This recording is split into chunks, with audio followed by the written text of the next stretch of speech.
What's up, YouTube? How's it going, ladies and gentlemen, on this fine, beautiful Saturday morning? I want to welcome y'all to the Kenyan vlog. This is a big announcement, y'all. This is my last vlogging video I'm going to make. So this might be a little long-winded. I got a lot of things to cover. Excuse me. So, the reason why you guys haven't seen me post a lot of videos is, one, I had been a little bit under the weather, so I wasn't about to get on here hacking up a lung and sound like I'm about to die. uh, so I wasn't about to get on here and shoot a video like that, so I wanted to wait uh, to do the part two of things I don't like about Thomas C. Keller, uh, and to talk about what I made this week, and a little bit of everything that happened this week. So we get a little bit of a review, a little bit of story time, and a little bit of other things. So we're gonna save the best for last. So we're gonna start off with the review part two. So the things I do not like. It's not a lot of things I don't like about Thomas E. Keller. It's a great company to work for, great company to do a lease to purchase with. I am still happy with their lease to purchase. Uh, so, start for the first part is, one, you cannot reject a load. I do not like that fact that I can't reject a load.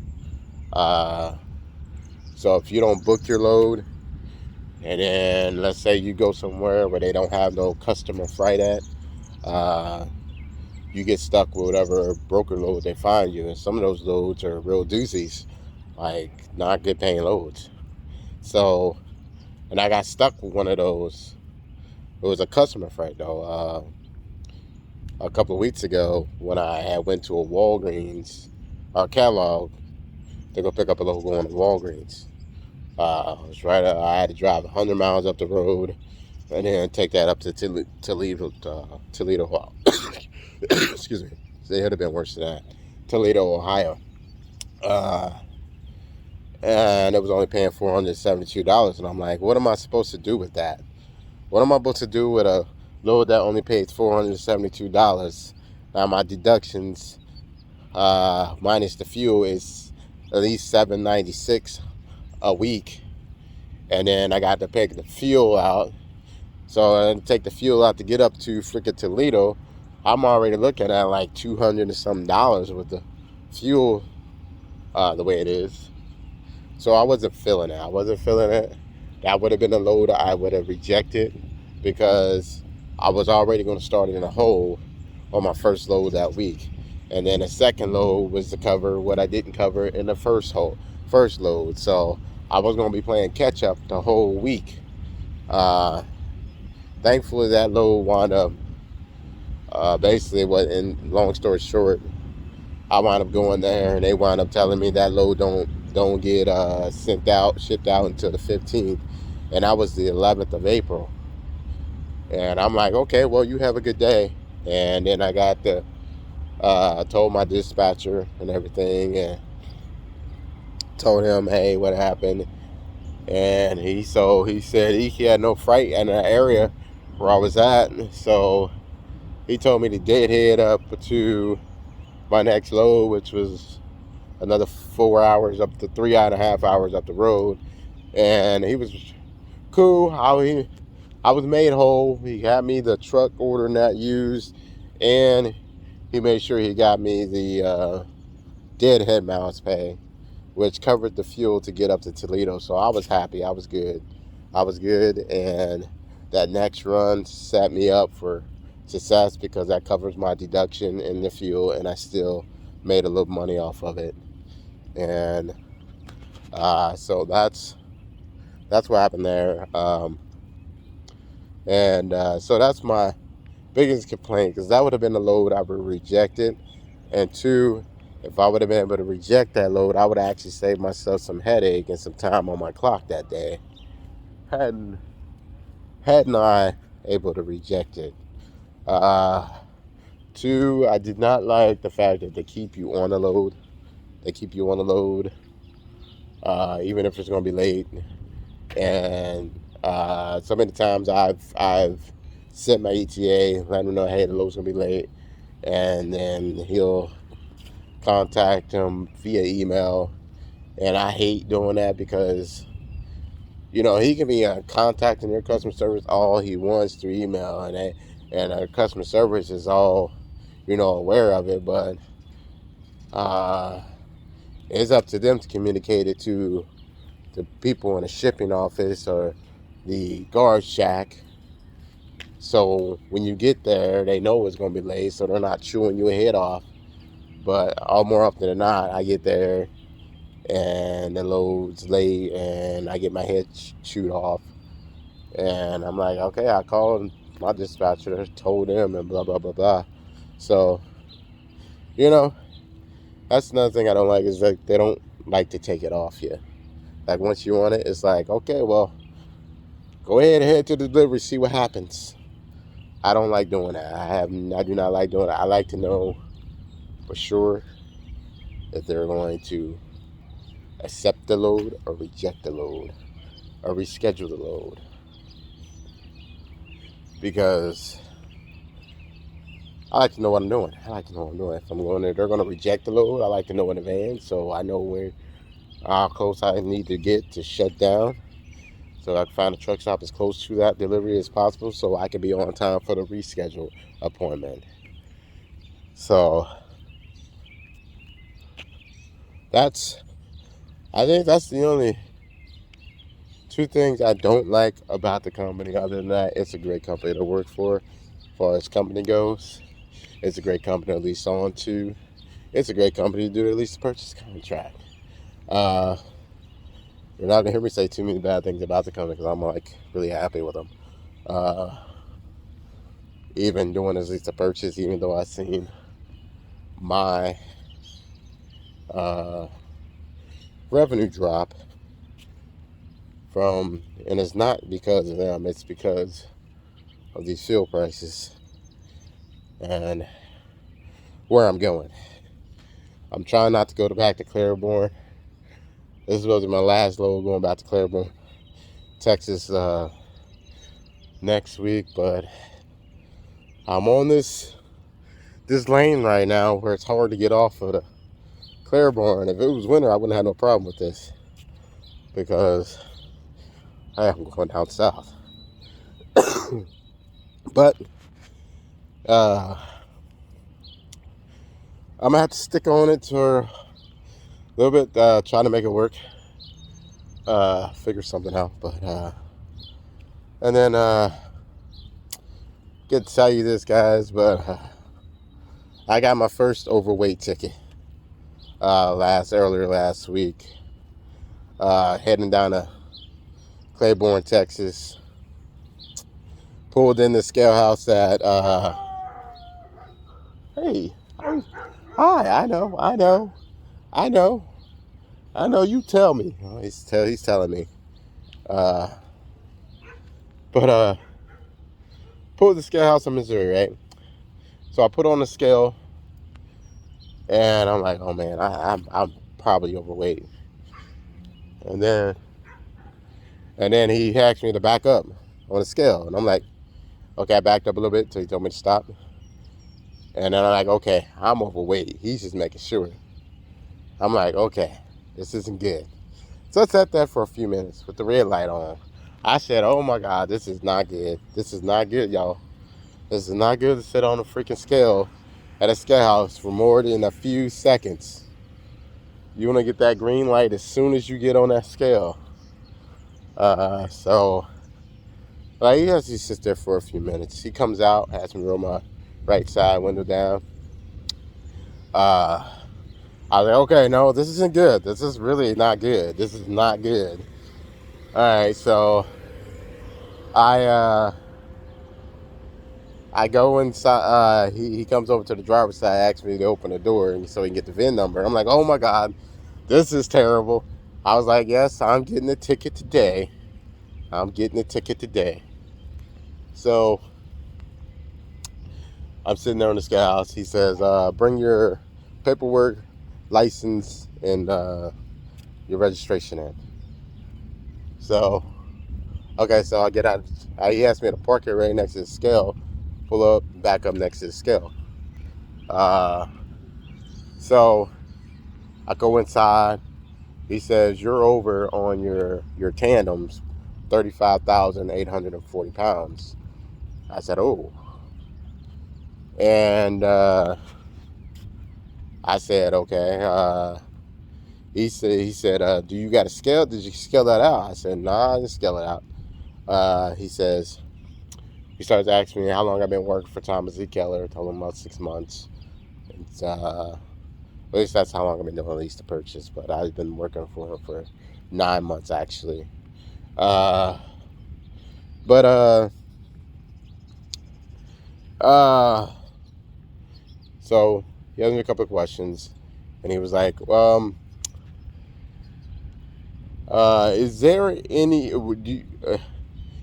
was like, does those tandems slide back anymore? I said, yeah, they're back. I can move them up, and he said, I can move them back. It's probably I had to move them back, but yeah, I had to move them back because they were all the way up, and he said, do they? So you're not moved? Do those tandems not move? I was like, oh no, they move. I was like, okay, I just saved myself from being put out of service. So I was like, no, they move. They move. Those tandems move. I saved myself from putting because I'm pretty sure he's gonna put me out of. They would have put me out of service on that. Something. They would have did something. So it was like he said, you didn't scale out. I said no. He said, is there any reason why you didn't scale this load out? I looked at him and said, you know what? I don't have a really good reason why I didn't scale it out, sir. And I was just I'm being honest. There was no good reason. I could have paid for a scale ticket to get it scaled out. And I guess he tried to get me a break there because he did ask me if I had an APU on the truck. Since it's a Volvo, it does not have an APU on it, so I told him I didn't. And so told me it didn't have a Volvo on the truck or APU on the truck, and I guess he's trying to give me some leeway. And then he says, he said, unfortunately, since you're over 1,000 pounds in the state of Missouri, we're going to have to give you a citation. And he gave me the citation. I said, okay. He said, go ahead, move your tandems and come back over the scale, reweigh. And so I moved my tandems. The first time I moved them up. I put too much weight on my drives. And then after, so I had to go move the tandems again. At that time, I was good. So he gave me the good, have a good trip and everything. And I'm like, come on, he couldn't gave me like one shot to move the tandems, one chance. Couldn't say, I'm gonna give you one shot. One shot to fix the tandems is illegal. If it's not, then you get to come back in. We're gonna get you a ticket. And so I was like, oh well, it is my mistake. I'm not mad at the guy. I'm not mad at DOT for doing his job. That's just him doing his job. So yeah, that is what it is. So I got me an overweight ticket. I don't know how much it is. I called him yesterday to find out. He said it take up to 2 weeks for to get in their system. So I got called 2 weeks from now, find out how much it is. I'm not really concerned about how much it's going to be. Yeah, I know it's going to be expensive ticket, but I'm pretty sure I could pay it off in a timely fashion. So, all right. So this weeks of breakdown, I brought home $1,500. I spent about $1,100 on fuel, and so that's what I brought home. It was a womp womp womp week, and then honestly, the next couple of weeks is gonna be a big womp womp womp. What I'm trying to do is get on some shorter runs than doing these Texas runs. That's where I make most of my money. So it might take me a few weeks to get off this Texas run to go start doing those, shorter runs. And I was thinking about going down to Georgia. There was a load on a load board today going down McDonough, Georgia, which I wouldn't mind going to the place. But the problem is it delivers on the 3rd. It's not going to take me to the 3rd to get down there. So I passed that up. It was paying good. But